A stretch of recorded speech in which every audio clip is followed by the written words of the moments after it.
Hi guys, welcome back. My name's Luthais, and yes, me and my son crushed the beta weekend 5 of Icarus in about 6 hours. In the beginning clip, you guys will see that I did about 3 hours of prep work. Like I started yesterday morning, just did about 3 hours of prep work because my son loves to start with a run, start at pace. And yes, then a very, very funny thing happened. I was like trying to stand far away from the base because I had upgraded the base to stone and I had built up all the stations. But and I tried to stand away from the base as he came into the game. But as you guys can see, that did work out very nice. So that put us about 3 hours back. But we still crushed it, and yes, I just want to make 10 points about Icarus. I just want to do a short review of Icarus for me personally up to beta weekend 5, okay? So the first point that I want to make is that Icarus has got a heck of a lot of potential. I bought the deluxe edition from beta weekend 1. I knew it had potential. I watched interviews with Dean Hall, and yes, I could see that this game has a lot of potential. With the base building, I really feel they hit it home with the base building. Although, because we've got a cement mixer, I feel they can give us bricks as well. Because when it comes to base building, people will like their base to look as, visually pleasing as possible. And I just feel the rocks combined with the smooth wood and the aluminium roofs and everything, I feel they can be bricks in between because we've got the concrete mixer, okay? So, but with the base building overall, there's a heck of a lot of options, okay? You can really get creative with your base. So with base building, there's a heck of a lot of potential, and I'm happy with it as is. The missions really shows me what they can do in the future, okay, which is really, really positive. I feel they've got a heck of a lot of possibilities with missions, and then the farming. It gives me the Valheim feeling, but not in the biome sections. It gives me the feeling of I need to work to prepare myself for the next place, for the next biome. But I can go there with if I can go there if I want to. But I just love the fact that the game rewards you for the work that you're doing. Okay, like if you try and take on a boss like I did last weekend with a fresh start where I only had about 4 hours to play solo and I started right from the start, you can't take on the bosses with bows. Like if you're a squad of 5, maybe you can, but I love the fact that you get rewarded for the effort that you do. Okay, if I do the work to build the thermos, that's a big thing. If I do the effort to to make bread and red berry juice and stuff like that, it rewards me with the buffs. But I can still just use the meat, berries and fish buff if I want to. Okay, yes, it will make life a little bit easier, but I don't have to do it. But the small steps that you take definitely gets rewarded. That's the main thing for me. Point number 2 is performance was a lot better this weekend. I really feel like last weekend I had frame dips constantly. Usually I could get about 60 FPS at 1440p with a 3060 Ti and a 2700X AMD CPU and about 32 gigs of RAM. I could usually get about 60 FPS most of the time. But last weekend I had a lot of dips, down to 10 FPS and 20 FPS, which really spoiled the experience for me. But this weekend, the performance was a lot better. A lot less frame drops. So I really love the fact that they put some effort into that, okay? Then the third point for me is the last boss was epic and a breath of fresh air. The way that you guys will see at the end of the video, the way that the ground shook underneath me and my son was great, and the wave just popped out. I almost forgot about it because it's not really a spoiler. If you go to the Icarus website and you look at the deluxe edition, they give you an image of the sandworm, and then they give you an image of the boss that we're probably going to get later on. Okay, so it's not really a spoiler, but it felt epic. It felt epic. So they crushed the start of that fight. The fact that the boss didn't spawn in was a major plus point for me. Okay, I personally don't like the bosses spawning in at all. It breaks the immersion for me completely. And then they look like handicapped because they've got such a small circle. So first of all, they spawn in, which I don't like. And then secondly, they've got a very small circle to navigate in, to like protect the warhead in the last weekend. But yeah, I don't like that at all. I feel the boss must be there when you get there. And if people are going to cheese the boss like they usually do by building small little encampments close to the boss and jumping onto the roof, if they want to break the game for themselves like that and just show everyone how to stuff up a game for yourself, that's on them. Okay, we mustn't think of these negative kind of players and try and change the game for them. Okay, I feel you must make the game as fun as possible because it's a co-op game, so you're breaking away the possibility of other players spoiling the experience, and you must make the experience as immersive as possible for the purists, for the people who want to enjoy the game. Okay, instead of showing people how to break the game. So I feel the boss must be there when we get there. I think it must have a massive radius, so that you like really have to run. And if people are going to cheese it, then they're still going to cheese it. I just think for immersion, the boss must be there right from the start, and then just have a bigger radius. Okay, and yeah. That's about it. The fourth point for me is with the beta 5 missions. I feel the possibilities are endless with missions like treasure hunting with no markers. Okay, they give us things that we must go and look for with absolutely no markers. Okay, we must literally go treasure hunt for it.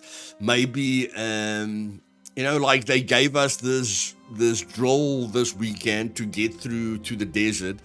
I just feel treasure hunting will be really great without easy mode showing you exactly where it is. And then I feel the missions where you can go get an injured NPC. Okay, so you have to drop down. There's a team got injured, or a certain NPC got injured, and you must locate her. It's like a rescue mission with a very short period of time.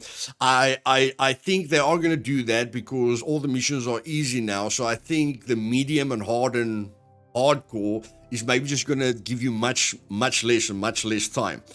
Okay, and I can give them an idea. Like me and my solo, it will probably take me 8 to 10 hours if I could focus on it. But with me and my son, 2 people can do it in 6 hours. So I feel like 5 people can probably do it in 5 hours or less. Okay, so if they ever make an epic timer, I think a good time for an epic timer is maybe 4 to 5 hours.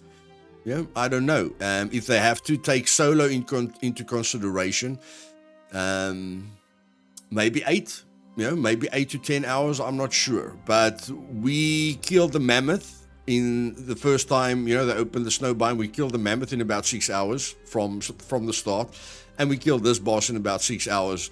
Getting the best armor and the best guns. In my fresh start, I was looking at various other aspects of the game. I was trying to feel out how long it takes to level up. Okay, so I was focusing on a lot of different things instead of just finishing the game. But I feel with my son, it's a lot more fun, and it's a lot faster because I focus on things like the base, the antidotes, the buffs. Just everything else except aiming for guns, and that's all he does. He only aims for the guns. So we make a very good team there. So I really feel the game's a lot better with friends. But point number 5 is I love the tier system and dreaming. It ends up at 20 to 100 tiers. Again, that sense of progression is really, really great for me, guys. And I feel like they're going to do other planets, which just poses more and more dangers with more exotic animals, and I know, but I hope they go really, really alien. Give me like a plasma gun upgrade. Give me a warhead that I have to plant down to kill a boss. Give me like scientific stuff at the end of the day. That's why I say if the tier list can go up to be realistic about level 20 to 30, but my dream is that we have about 100 tiers with how advanced you can go, and like adding bricks, adding bricks, moving up the metal and the glass and stuff to later tiers. And so yeah, just the tiers are really, really awesome for me, and it forces you to prepare for a situation. Like, you can't take on the mammoth with the bow, and I love that. What I don't like is the fact that shotgun ammo is more expensive than rifle ammo. I'm not really a fan of that, because I really wanted to go with a shotgun, and my son really loves the rifle, so I wanted to be like the tank. But then, when we looked at it again, it's just like in shotgun ammo is way too expensive, so it's much more effective just going for the hunting rifle, which cancels out the shotgun. If you want to be as effective as possible. And then it cancels out the recurve bow or the compound bow. So, just my 2 cents there is make the shotgun ammo cheaper and buff the difference in arrow. I won't say, like, you can't make the arrow much more powerful than the bow. Okay, so I'd say increase the arrows damage not too much, but I feel you must buff the damage with the next tier bow much more than what they're doing it at the moment, because like I say, I'm not going to take on a boss with a bow. If I'm a clan of 5, maybe, but again, we have to take the solo players into consideration as well. So if the person really wants to use a bow, it must be viable. Like when I went to the mammoth, I went with 4 bows and about 300 or 400 arrows. And yes, I could have made better arrows, but I saw that the one arrow did 60 damage, then the better arrow, 70, then 80, then 90. But the mammoth has got 20 to 25,000 health, so it's not going to be a fun experience for me, shooting the mammoth so many times. So it takes the fun factor out of it for me. So I really feel they should focus on that. Make the shotgun cheaper and buff the bow itself a lot more. Okay, because the arrows, you can even make it so that the arrows makes a major difference, and that the bow makes a gradual difference like it does at the moment, because the arrows become really, really expensive. So whatever's more expensive, like you only have to build the bow once, so maybe not add a major buff to it, like increase the damage by a ton, but the arrows are definitely gonna, you can make the resources for the arrows, very, very high, so that they do a lot more damage. And if you never want the ores to spawn back, I've got no problem with that. But then just either the bow or the arrows, one of the two, guys. Make it a viable option for a solo player to use a compound bow, instead of just instead of everyone just going, hey, we have to go for the rifle. Stuff the other weapons, we just have to go for the rifle, which I did test last weekend, and you guys will see in my videos, it didn't work out too great. Yeah, so, I just love it. You prepare for every situation with medicine, food buffs, armor, suits, water, weapons. They can expand the weapons to plasma rifles, rocket launch. I don't care what they do. Like laser weapons, plasma weapons, nuclear weapons, whatever they want to do, so that they can add to those tiers, because I think those tiers adds a lot of value. Okay, performance-wise, like I said, I was happy, but with multiplayer, there was a lot of issues. With the multiplayer, like, my arrows went right through, like, I joined my son's game, but my arrows went right through animals constantly. which frustrated me. Then I got kicked permanently, and I had to restart my whole computer to get back to the game. And then there was like you guys will see in the footage here in the end, a storm never affected me. I never had that storm bar. But my son had the storm bar constantly. Like, even when he was in the base, he couldn't get rid of the storm effect. Like, it doesn't matter how much cover. He dug himself into a rock. He went into a spot of the base that was totally closed up. He couldn't get rid of the storm's effect. And on the other side, I didn't have any storm effect. Okay.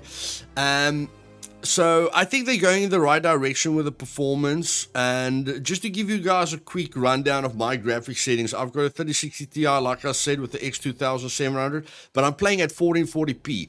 So I'm thinking, like a 2060 upwards will run this game at 1080p, no problem. Just a few tips. From starting at view distance in the graphic settings, I went with low, then 5 times high, low, and then high. I think the bottom one, high, is anti-aliasing, so just to smooth out the edges. But I feel the view distance helps a lot if you put it on low, so that your computer doesn't have to read such a lot of stuff that's in your vision.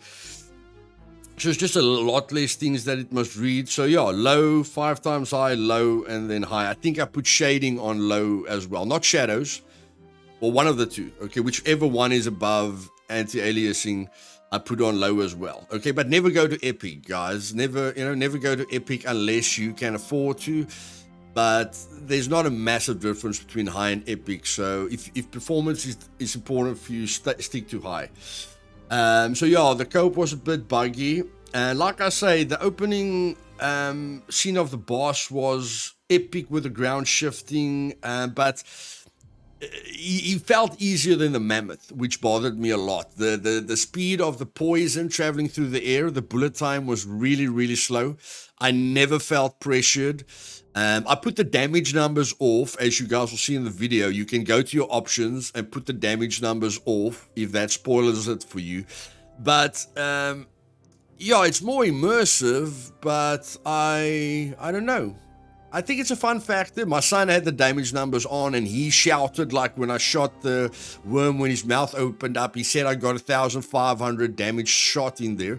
So we did get, critical hits on the worm, and my son was very excited about that. So it does add a way for you to see how much damage you're doing. But for me personally, I didn't really mind. So yeah, there are options if that breaks the immersion for you. You could put the kill cam off. I always put the kill cam off, guys, because seeing an arrow, seeing a kill cam with every animal I kill is just not very immersive for me, and I can react much faster if like 10 wolves take me on. I can focus more on killing them more effectively than going into bullet time, okay, with every wolf that I kill. So just go to your options, gameplay, and set those settings to where you're happy. But yeah, the boss was a bit underwhelming for me in the end. I feel that the poison's detail was not very good. I feel, the poison could have looked visually a lot better, and that this poison could have traveled a lot faster. I want to get hit. I want to feel the pressure. I want to know I'm in a boss fight, okay?